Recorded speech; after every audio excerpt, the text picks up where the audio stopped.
Hi, I'm Chuck Dorsett for Weaver Leathercraft, and we are going to make one gorgeous belt. We get a lot of requests from folks for a belt made out of our Reptile. So in my situation, 6 years old. This belt still looks good, wears well, and is very strong. You know what? It's leather. Goes without saying, but let's make a change. Now our Reptile, this is a big point to this video. This is only a 2 to 3 ounce leather. It's not going to make a great belt. So what we're going to do, let's line it. Very easy to do. But the big point here is this. Any lightweight leather that we find and love, we can make a belt simply by lining it. And it's very easy to do. Our next step, we're going to add this gorgeous buckle set. That requires a taper. Equally easy. You'll see exactly what I mean. All right. Anything I use in this video, weaverleathercraft.com or check below. We've got links going to take you straight to our website. So let's step over here. Look at a very simple pattern. If you've watched any of our belt videos, this is exactly how I measure a belt. It's a breeze, and it's going to fit every time. So let's jump over to a digital pick. On our left side, or our tongue side, I'm going to come in 2 inches from our end. That gives us room for our belt tip.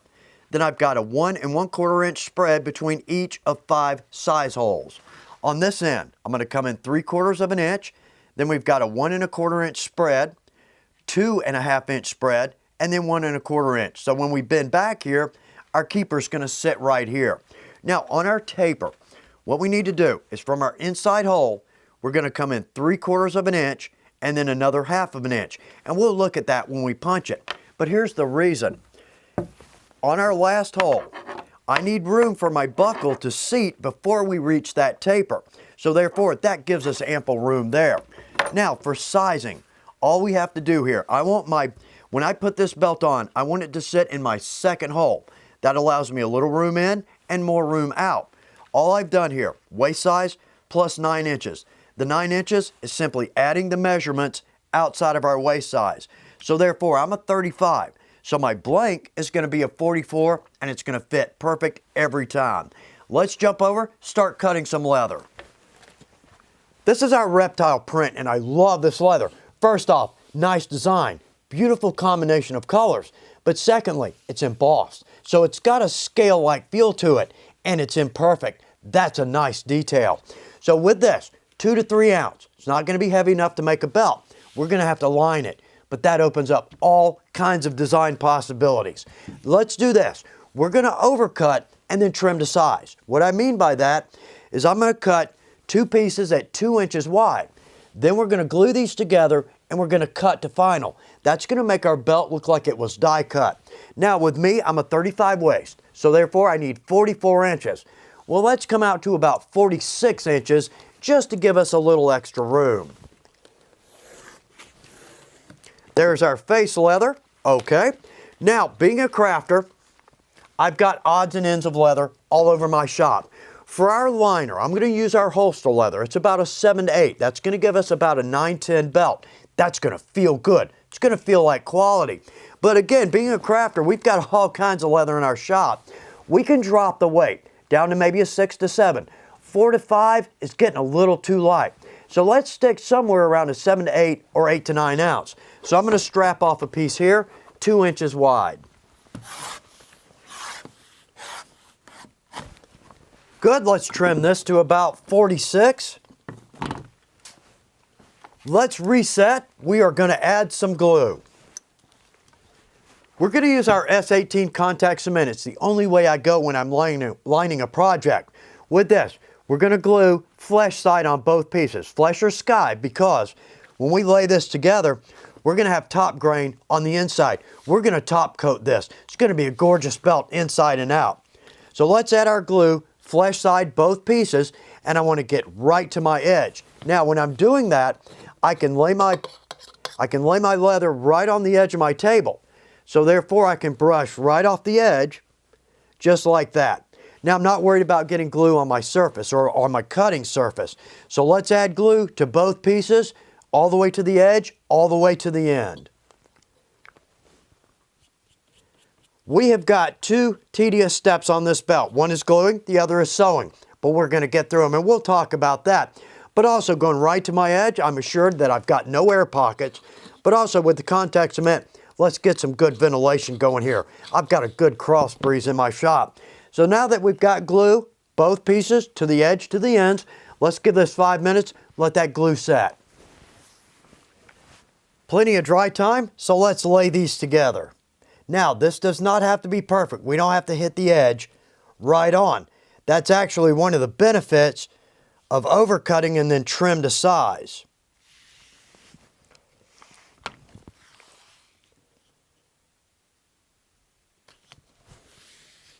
Now, I'd like to use a roller on this. We can certainly press down, but the problem is if we get a little bit left or right, we run the risk of pushing our face leather off. So let's just press that down. That looks good. Now, let's jump over. What we're going to do is trim off one side of this. And I'm going to get pretty close to my edge because we've only got a 1/2 inch extra. But let's trim this.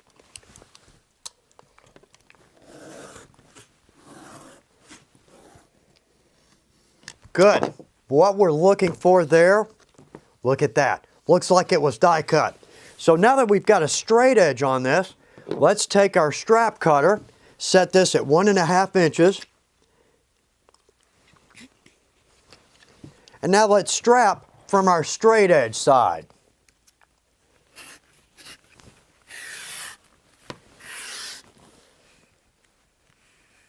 And there we go.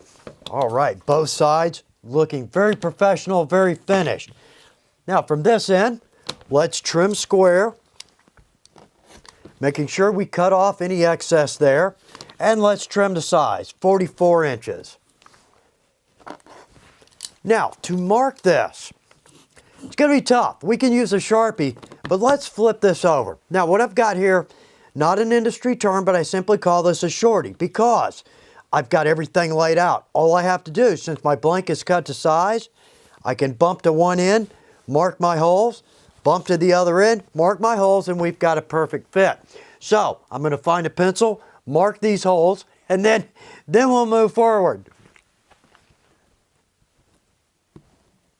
There we go. Okay, we want to make one more mark. So let's use an awl because we're going to mark the end of our taper. We're going to use our strap cutter here to make this very easy. But let's just put a small mark, both sides, same at the other end. Now, when we use our strap cutter, we could certainly trim these by hand, trim our tapers, or we could try to take off a 1/4 inch. What I like to do is straddle the strap. So therefore, I'm going to set my cutter at 1 1/4 inch.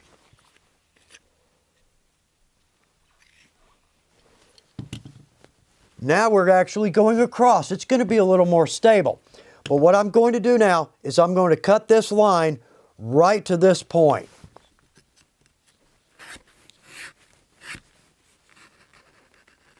And there we go. So that's easy enough. We've got an easy way to cut our tapers. I'm going to do the same thing for the other 3 cuts.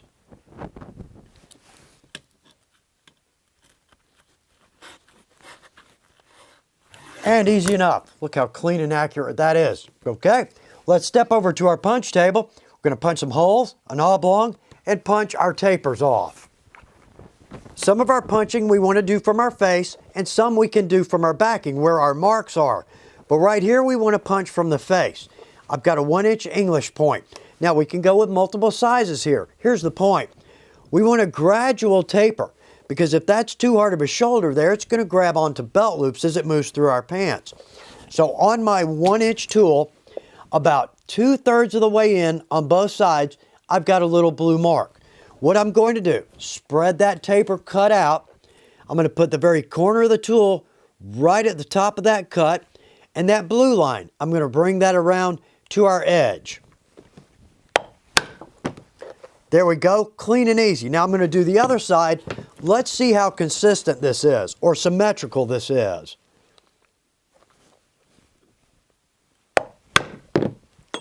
Look at that. How easy is that to cut a taper? I'm going to do the other 2 ends.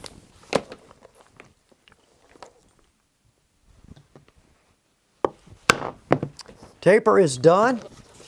Now, for our rivet holes, we can punch these from the back. So I'm going to go with about our second tube up. I want these a little bit snug. Now on our oblong, we want to punch this from the front. So let's drop that in.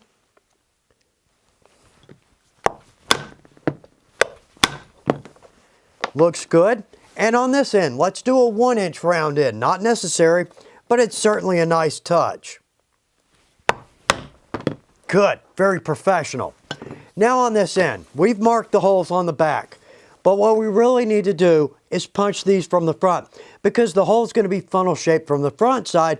It'll be flat on the back. So let's do this. I'm going to grab our pattern, and let's just mark with a good Sharpie so that we can see this. Let's mark our holes on the front.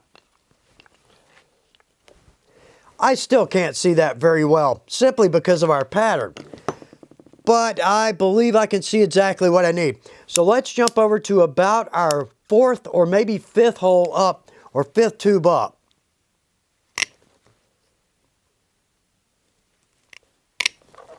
Okay, that looks good. Let's get ready to sew.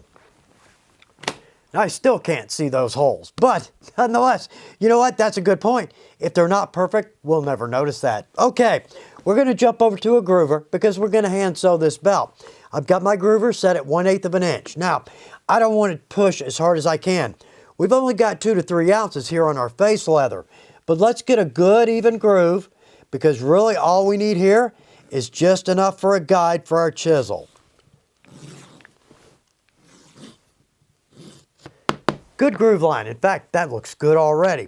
Now, for our tip, we're going to use a buckle set. We'll get a closer look at this shortly. But what we need to do is mark a point to where we're going to stop sewing before we get to our buckle tip. So let's take an awl. We're going to put our buckle tip, point right to the end, and let's come out about maybe 1/8 of an inch, 1/4 of an inch, somewhere in there, and let's just put 2 good marks with our awl. So again, our sewing is going to stop there because we'll make 2 little cuts to get our buckle tip on. Okay, let's step over to our punch table, drop in our chisel. We're going to go with our 1/8 inch flat chisel. I love this. Looks just like a machine stitch, but that's not to say that the diamonds are not beautiful as well. The one point there, because we're going through maybe a 10 to 11 ounce leather, I might not go smaller than, say, maybe the 5mm on the diamond, but both are beautiful. Now, we don't have to do this, but I like this touch. I want one last flat chisel before I head into my taper. So I'm going to come down right to the end, and let's drop in 1 chisel hole both sides. And let's do that to the other end. Now, let's take our 2. Again, this is a little bit hard to see because of the print. What I'm going to do is put my first tine right over the hole I just punched, and I'm going to press this tine in. So now I can see exactly where that next tine needs to be. So let's do a 2. First tine, last hole. And now we're into our straightaway. So now we can jump over to a 6. Again, first tine, last hole. And let's keep that chisel as close into that groove line as we can get it. There we go. I've got tines through. Let's lift that out. Now again, first tine, last hole, and I'm just going to work right down to the end. Well, good. That ended up nicely. I'm going to do the same thing on the other side.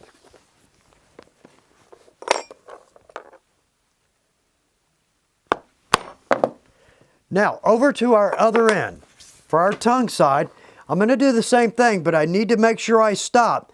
Camera's probably not going to see it, and I can barely see it, but I want to stop on or just short of that mark for my tip.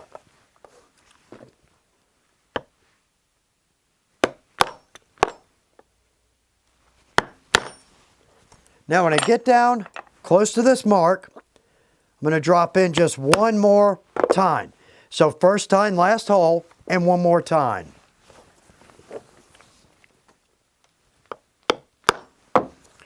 Now all we have to do is connect on our main body. First tine, last hole, and I'm just going to work my way down.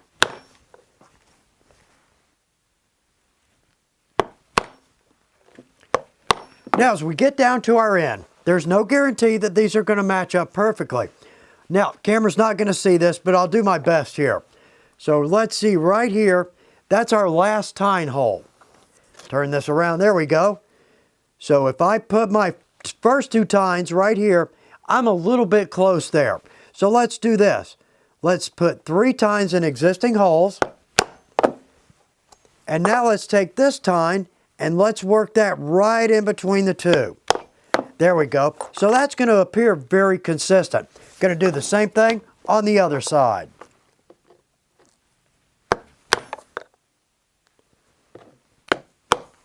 And our last chisel hole. Well, not bad. That didn't take but about 5 minutes. So let's jump to the other end of the table, drop in our stitch line. I mentioned there were going to be 2 tedious parts to this project. The first was glue. Not bad, really.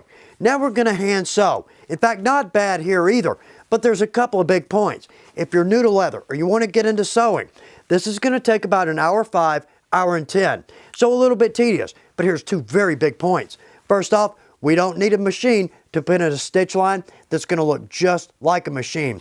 Second big point, the first time we wear this belt, we're going to get a compliment on this. As soon as we hear that compliment, the amount of time it took to sew this is going to be a distant memory. So let's start right here.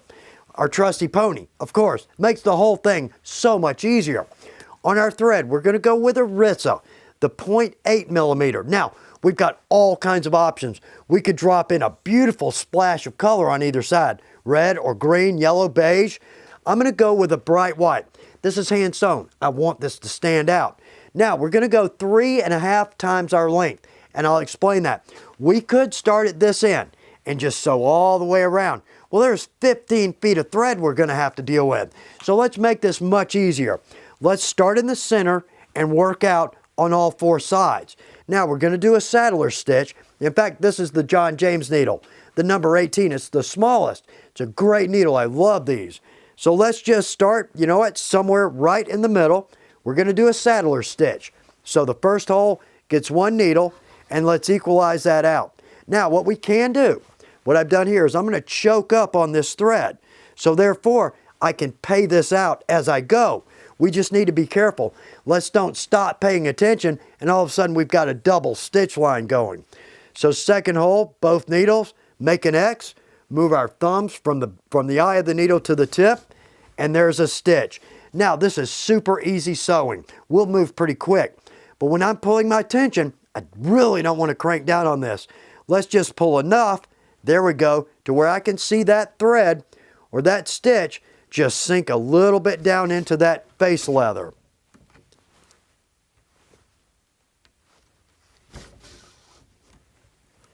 Now, as we get down to our last hole, this is our bend back. So I'm not necessarily going to go to a lot of trouble to hide my hole. What we're going to do is just tie a good square knot on the inside. There we go. So last hole, I'm going to back up 1 hole, come through from the front. Right there. Let's give that a good tug. And now let's tie our simple square knot. Right over left, circle, left over right.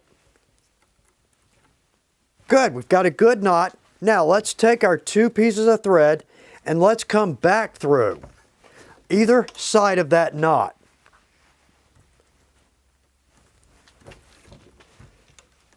Good. Let's flip that over. Now what I'm going to do is I rarely use this part of my blade, so it's good and sharp. So I'm going to put that right over the leather, and I'm going to pull my thread across that. There we go. I'm going to do the same thing on the other side. And there is our other side. All told, you know what? About 16, 17 minutes to sew half this belt. That's not bad. It's just straight line sewing. So I'm going to turn this around. I'm going to do the same thing on the other side. But before we get to our end, we're going to stop because down here, we're going to hide our square knot. At this point, let's do a little side note. Let's see how fast we can sew by hand. So I'm going to drop in a little piece of painter's tape. Let's use my phone, and let's see how fast we can sew, or how far we can sew in 1 minute.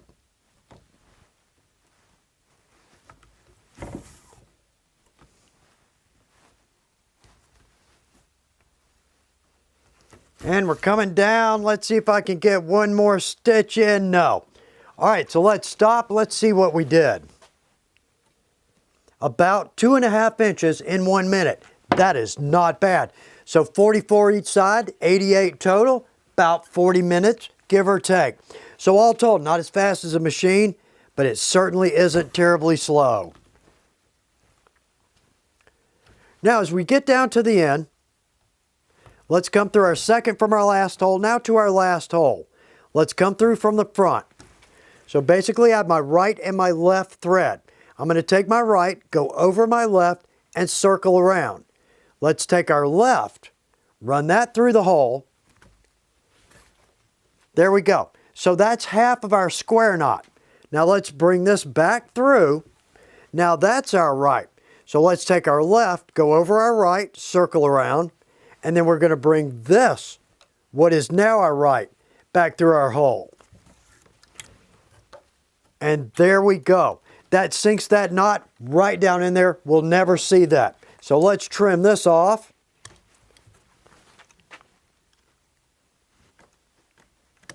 Could have trimmed that a little bit closer, but all told, that's a great way to hide a knot. Well, look at that good looking belt. Now, if you sew one side complete, your belt is going to bow like a banana. Don't worry about it. Sew the other side and it's going to come right back to straight. So let's step back over to our main table, do some edge work. We're going to use 2 edges for our belt. So for our face leather, 2 to 3 ounce, we're going to use a number 1. On our backing leather, we're going to use a number 2. But look at that. That's a nice looking belt right there.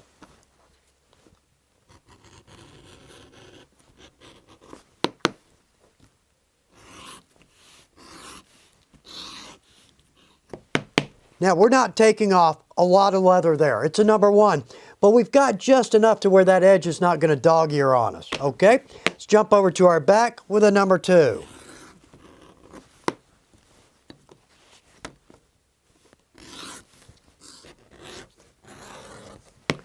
Nice, that looks good.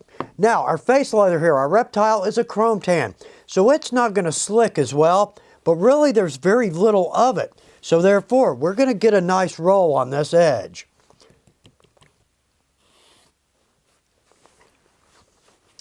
Good, we've got some good water in that. Now let's go up to our top groove on our slicker.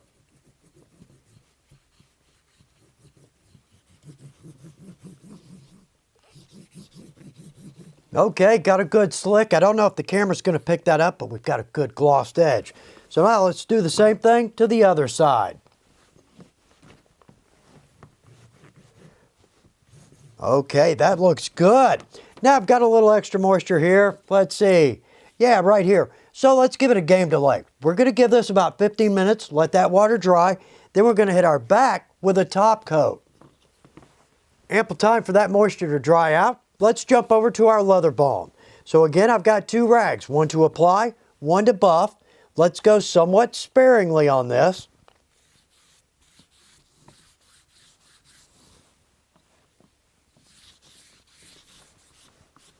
And let's buff.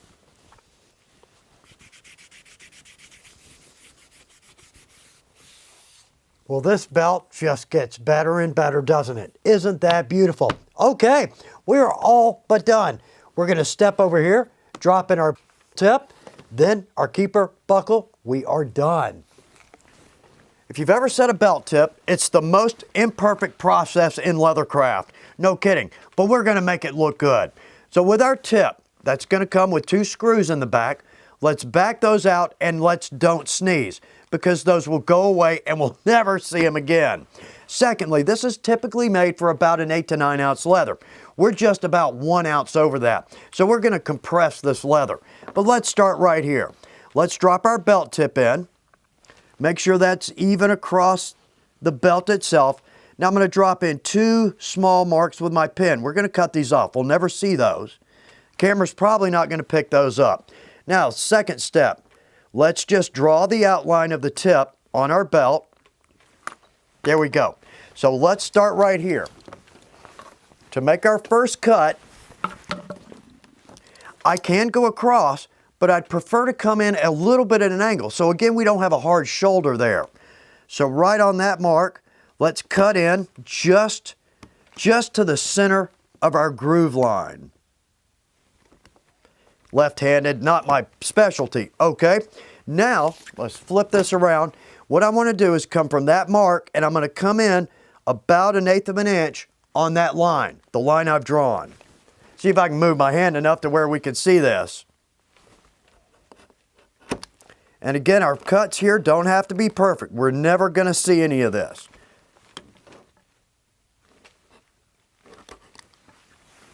Okay, so we basically have our shape. But again, we're still a little too thick. We can go two ways here. We can always go with a hand skiver, and I would definitely say skive from the back. But really, right here, we're just needing to cut off or lose about 1 ounce. So let's put this on our quartz, and right across my line, I'm just going to hammer this down. I'm going to compress this leather.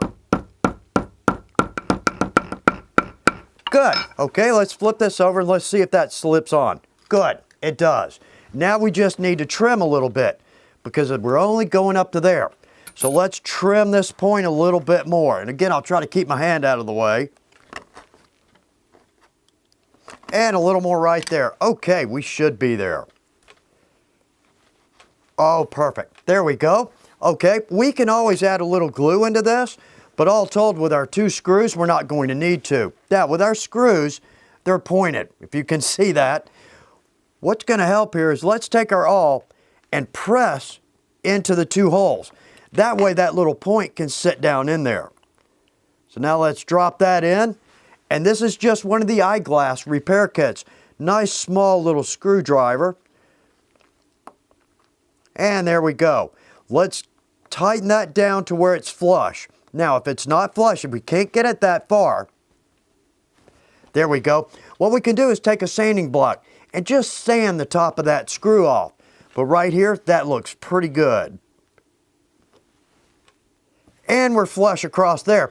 Now, we want that flush. We need to sand that down. We don't want any sharp points there because as the tip moves through our buckle, it's going to scratch up our leather. But all told, well, the tip looks pretty good. And I can feel that because we cut a little bit of an angle. That's a smooth transition. Let's jump to the other end, drop in our keeper and our buckle. We are done. I love the look of a buckle, keeper, and tip set. The combination is beautiful, but I love this buckle as well. Good high polish, but we've got a blackened background. To me, this is a beautiful, very professional look. So let's drop our keeper on first. It's so easy to forget that. Drop in our buckle. Now, we've got about 2 10-ounce pieces of leather. So let's go with our 7/16 or the large double cap. Perfect. Notice about 1/8 or less stands above our top grain. That's exactly what we're looking for. Now, I can drop this right on the edge, so my loop hangs off of my quartz or my marble. So therefore, we're going to get a good straight set. And our second rivet on the other side of our keeper. Look at that. Pattern is working out nicely.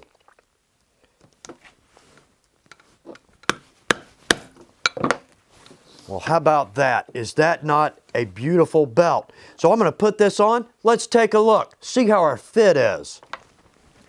Could not be happier with my new belt and the fit. Spot on perfect. I'm in the second hole. So therefore, equal distance between buckle, keeper, and tip. That's exactly what we were looking for. But again, to touch on the main point of this video, any lightweight leather will make a gorgeous belt. We just have to line it. And as we've seen, that's a breeze in itself. I hope every belt you make is spot on beautiful, fits perfectly, and lasts for years to come. Good luck with your projects.